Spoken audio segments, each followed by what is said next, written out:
Өнөөдрийн хичээл бол нислэгийн тийз захиалах болон захиалгаа өөрчлөхөд ашиглагдах англи хэлний хэрэгцээт хэллэгүүд юм.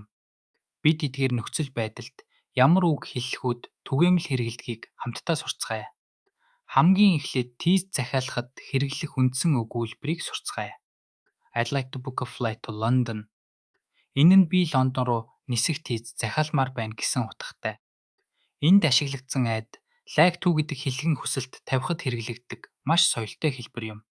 Тийз захиалахад нэг талынхуу эсвэл ирж очих тийз үү гэдгийг заавал асуудаг.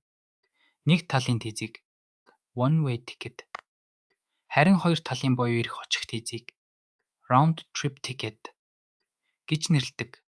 Жишээ нь I need a round trip ticket please. Гэвэл надад ирэх очих тийз хэрэгтэй байна гэсэн үг юм. Онгоцонд суудал сонгохдоо хоёр гол нэршлиг мэддэг байх хэрэгтэй. Цонхны талын суудлыг window seat гэх ба голын замын талын суудлыг aisle seat гэж хэлнэ. Ээл гэж дууддагыг анхаараарай. Асуулт нь Would you like a window or an aisle seat гэж ирдэг. Хэрэв та захиалсан тийзнийхээ өдрийг эсвэл цагийг өөрчлөх болбол I need to change my reservation эсвэл I'd like to reschedule my flight гэж хэлж болно. Reschedule гэдэг нь товлсон цагаа дахин төлөвлөх буюу өөрчлөх гэсэн утгатай үг юм.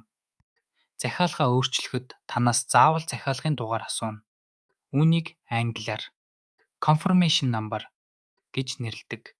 Асуулт нь What is your confirmation number гэж ирэхэд та өөрийн тийзэн дээрх 6 оронтой код эсвэл дугаарыг хэлэхэд болно. Тийзээ өөрчлөхөд хамгийн чухал зүйл бол нэмэлт төлбөр байгаа эсхийг асуух юм. Is there a fee for changing the flight гэж асуугаарай. Энд байгаа fee гэдэг үг нь аливаа үйлчилгээний хураамж эсвэл төлбөрийг хэлж байгаа юм. Өнөөдрийн хичээлээр бид нислэгийн тийзтэй холбоотой чухал хэллэгүүдийг сурлаа. Аялалд гарахад тань хэрэг болно гэж найдаж байна. Баяртай.